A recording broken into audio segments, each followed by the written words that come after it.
she is liable to go yard, and not just ones that barely get over the fence. We're talking 250, 275, even over 300 feet. This freshman from Bogart, Georgia, fouls that one back. I mean, she's not just one of the best rookie hitters in the nation. You could just put her up there in any category. One of the best hitters in America. That's wild.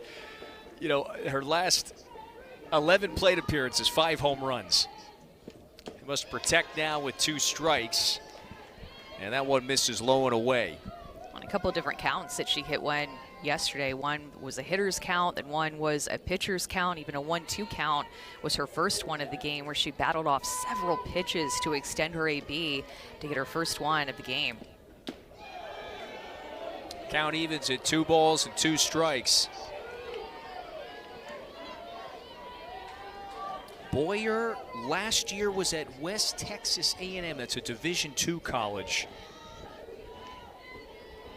She's from South Dakota. Jamie Traxel, many years coaching in the Dakotas. There was some familiarity there, and so they signed her out of the portal this offseason. With that pitch in the dirt, Pickering moves to second. Yeah, just trying to work from ahead with Kendall Wells. And a pitch. That's the second out. Parker into scoring position. OU up 1-0 in this first inning. Yeah, Emily Boyer made a nice pitch to Emerlane to get some weak contact to first base. The tough part is the extra base that Pickering took and that drop third strike shenanigan. She was there with a walk. So when you give Oklahoma these additional chances and the free passes, this is their MO. This is their offense. They not only can just score via the long ball, they can score in a lot of different ways. And when you open the door a little bit for them, they always walk through it. One of the most explosive offenses in the nation. And you're right, they can come at you in waves.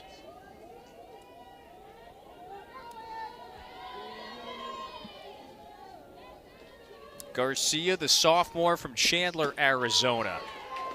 Well, and if Boyer is going to get that pitch to these left-handed power hitters in Oklahoma's lineup, she should stay there. Looks like a drop ball in the outside corner. She's getting about a ball off the plate, throwing it at a good height. Continue to work these corners against these veteran hitters who have such a good eye. Here we go with a 1-2. That time Garcia checked the swing. I think it's worth noting that that score last night ended up being a 10-0 OU run rule in 6 innings, but it was a close game through the first 4 innings. A 1-run game, 2-0 lead that Oklahoma had through 4, busted it open late.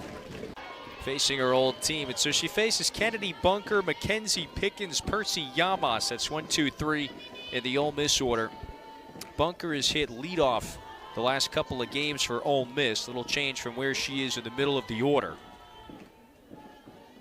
Just a really, really skilled right-hander from California, Huachenio is. Yeah, she started her freshman year on a really hot start for Ole Miss, and then as SEC play went on, got hit a little bit harder. They started to rely a little bit more on Aaliyah Binford, Brianna Lopez down the stretch in the postseason, but you could tell she had really good stuff. Bunker hits this one hard. There it goes off the base of the wall. Parker fields it very quick, and so that holds Bunker to a single. Well, after getting after allowing 4 runs in the top half of the first, best way to respond. This is Jamie Traxel's lineup card. Yamas, their most productive hitter, right in the middle of that order. She had 2 of the 3 hits in yesterday's game. That was all Ole Miss had to show for, just 3 in that 10-0 loss. And Bunker barreled that one up. Mackenzie Pickens takes that for a strike. Yeah, good job of getting to that rise ball. They're going to see that a lot from Huachenio. It's arguably her best pitch, that she likes to live more up in the zone with her rise ball, has good movement.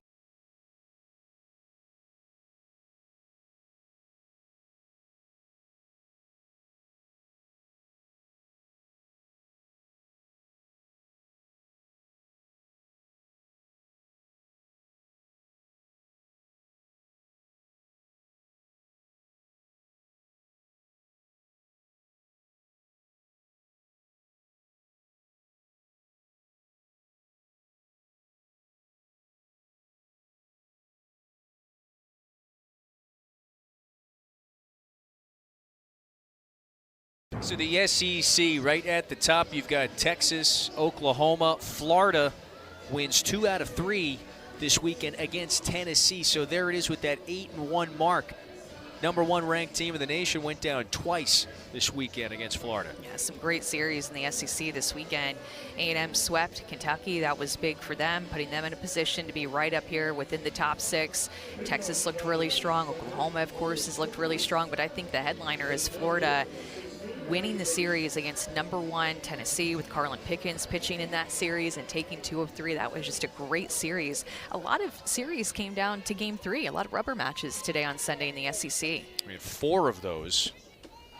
So we start the second inning. Abby Dayton leads off for Oklahoma. 9-1-2 due up against Emily Boyer.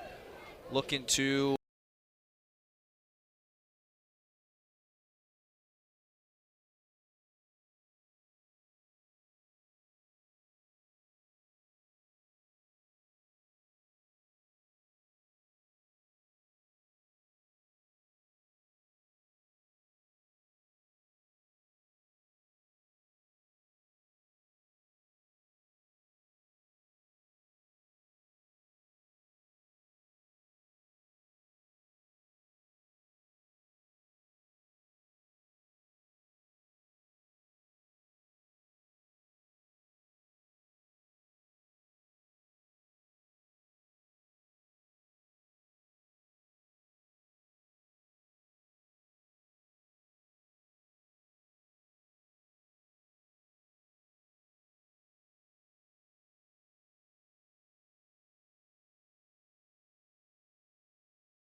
one of these teams is going to OKC for the first time in program history. This is sent in the air to center off the bat of Boutte. It is gone! Brady takes the 1-0 deep left field. Goodbye! The Rebels are rolling on to OKC. this unprecedented, spirited run to the College World Series for Ole Miss. As an unseeded team, they make it there. Jamie Traxel became just the 4th coach in Division I modern era history to take 2 different programs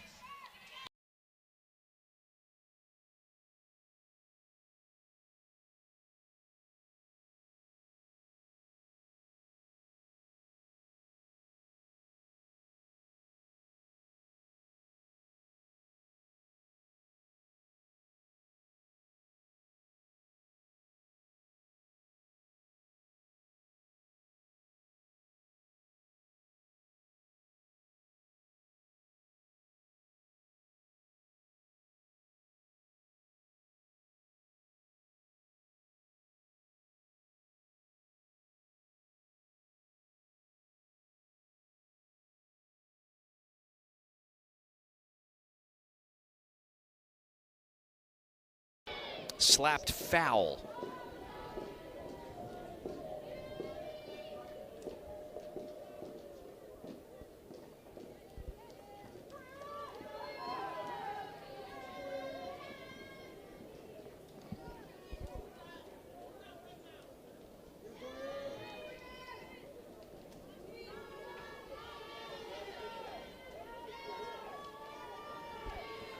Boyer coming home with the 1-2. That one misses outside. Yeah, remember Abby Dayton actually started at Utah with Patty Gasso's other son, DJ, when he was a hitting coach at Utah.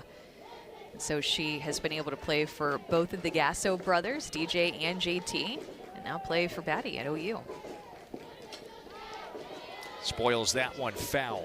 Had a chance to talk to her last year about working with JT, and she told me that he's more data-based and mechanics-based, like a really nice blend. But there's something about JT, he'll say one small thing, she said, and you'll hit a home run. One tiny little change, mechanical fix, and she said, and you know, then you can hit a home run. So That's all it takes.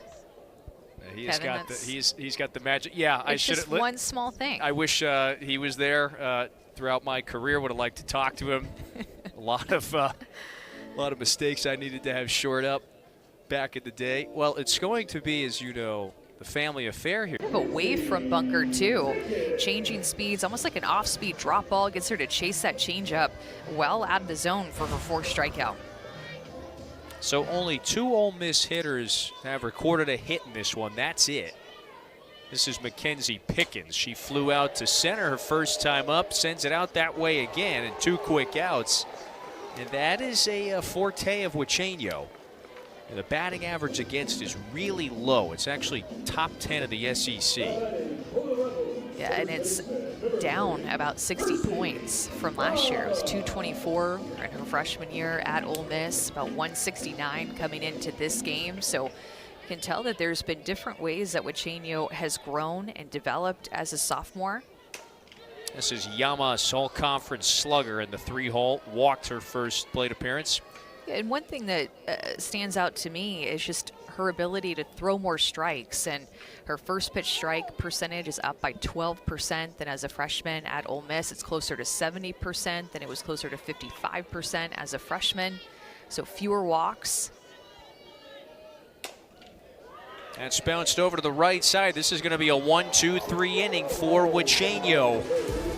She's got 4 strikeouts as well, and her team is up big after 3. Nice inning.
This year, and even looking at her batting average against certain pitches, she got that drop ball sent it out of here against Boyer, right? She's hitting a drop ball 150 points higher in the season, and same thing with her changeup. So it's really worked to hit for a better average in the lower part of the zone, changing speeds with the changeup and drop ball, both increasing her batting average against those pitches by 150 points. Alexa Rosales, by the way, is the new right fielder.